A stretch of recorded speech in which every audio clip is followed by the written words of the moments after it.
a big final coming up. I mean, obviously it was a heartbreaking loss for you guys last year. Does that stick in your minds at all to spur you on to go one step further this year? Yeah, I think for sure. I mean, you feel the pain of a finals loss, and I think for a lot of us it was the first time playing finals as well. So I think that experience under our belt will hold us in good stead, and certainly gives you extra motivation to keep doing one better this year. Have you seen your form so far this year? Obviously some big possession tallies, just like Georgie and Yeah, I feel like I've had a pretty consistent season, which has been nice, and I think like the rest of the group, have found elements in my game that I've continued to grow in, and I think that consistency piece has probably been the biggest thing for me. Sort of off the back of a really good pre-season and some decent footy last year as well. So just having more time in the game and more games themselves, I think has held me in really good stead.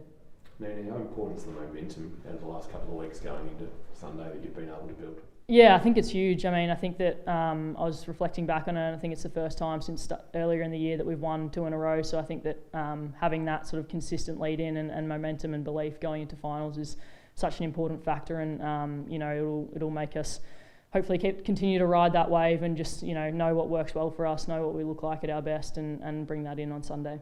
Were you watching the Freo Sydney game going, we're playing Sydney, we're playing Essendon, we're playing Sydney, we're playing Essendon? Yeah, there was a little bit of that, sort of checking the ladder predictor and the live ladder to see how the percentage changed. But I think at the end of the day, we're sort of happy to play either of those opponents or anyone in the top 8 for that matter. And so, it's sort of whoever comes our way is a new challenge, and we'll just continue to take that in our stride and, as I said, have that belief. You've obviously lost the final last year. You're into the same final elimination this year.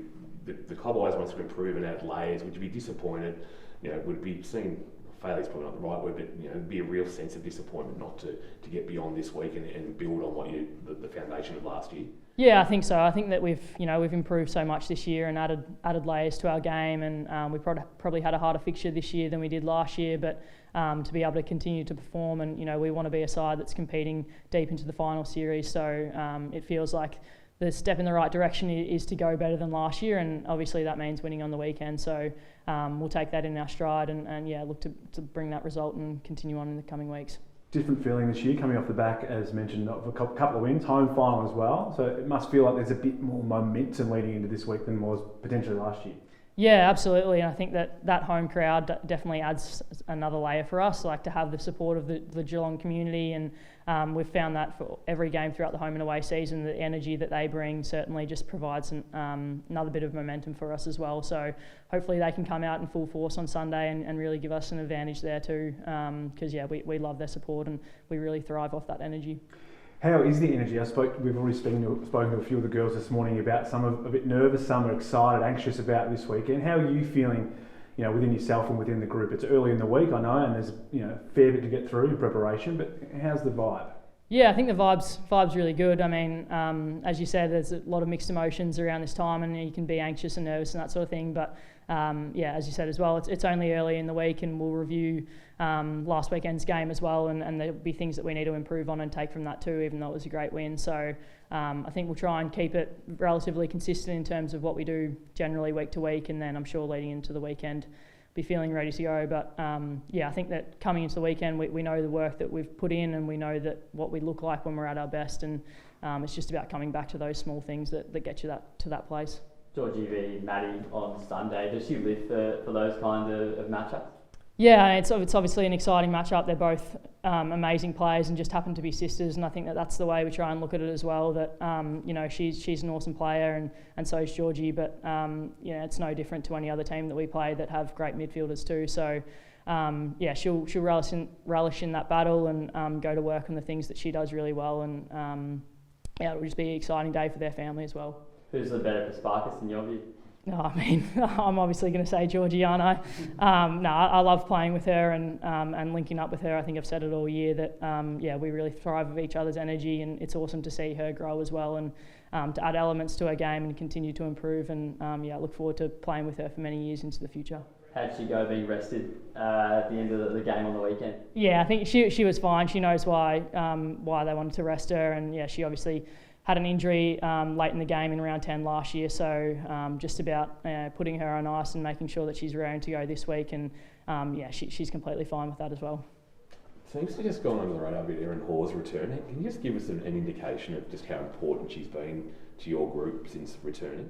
Yeah, she's been massive. I mean, yeah, we obviously brought her in for a ruck craft and a hide and to give us, first look a bit more as mids around the ground, and the energy that she's brought to the group and her passion for the game as well has been enormous. And I think that, we've really seen that over the course of the year to get more dominance in hit-outs to advantage, and to develop our clearance game off the back of it. She's such an integral part of that, and even her follow-up work around the ground, the energy that she brings in that space, and it's just been an amazing story to have her come back into the club, and we love getting around her, and I know that she loves being here as well. As a midfielder, is it nice to know that when you've got a fair idea that where the ball's going to go off a contest, isn't it? It's probably a nice luxury to have. Yeah, for sure. It's absolutely a luxury, and as you said, as being able to add that element to our game certainly changes the way you approach different situations, or means that you can just have a bit more proactiveness in certain situations. So yeah, she's been a great addition to the team, and we've loved having her out there this season. Individually, another season under your belt, how do you feel like you've improved, and how do you assess your season? Yeah, I think I've had a great year. Yeah, sort of spoke to that consistency piece before, but I think that each year I can continue to develop my game. Something that I was really focusing on this year was trying to be involved in our attack and contribute to that ball movement in our front half, and I think that I've been able to do that through score involvements and getting on the scoreboard myself. So it's certainly something that I've focused on this year, and continuing to elevate different parts of my game as I've done so. Who do you feel have been the big improvers? Obviously you mentioned Erin before, but who do you feel have been the big improvers for the Cats this year? Yeah, I think we've had some great improvement across the board. Probably one that springs to mind is Claudia in the back line. She's had a super year. Definitely her most sort of consistent season, and to see how well she's competed with some of the best forwards in the comp, and to nullify them each week, or just make it a really tough day out for them. I think she's barely played a bad game and just been one of our rocks in defence. So I think that Gunja's one that's really stepped up this season. How much of a motivation to ensure that Renee Gehring's career's got hopefully 4 more games left in it? Yeah, super motivating. I mean, she obviously announced to the group earlier last week that she'd be retiring at the end of the season, and we've said it many times since then that Renee's one of the best teammates that most of us have played with. She's a sort of heart and soul player of the club, and someone that just sort of lives and breathes our values. So super motivating for all of us to make sure that this journey continues for a little while longer, and that she sort of gets the send-off that she deserves, because she's just been such an integral part of this program from the very beginning. What would winning a final mean for the AFLW program and the club, considering obviously you're 0-2 in finals?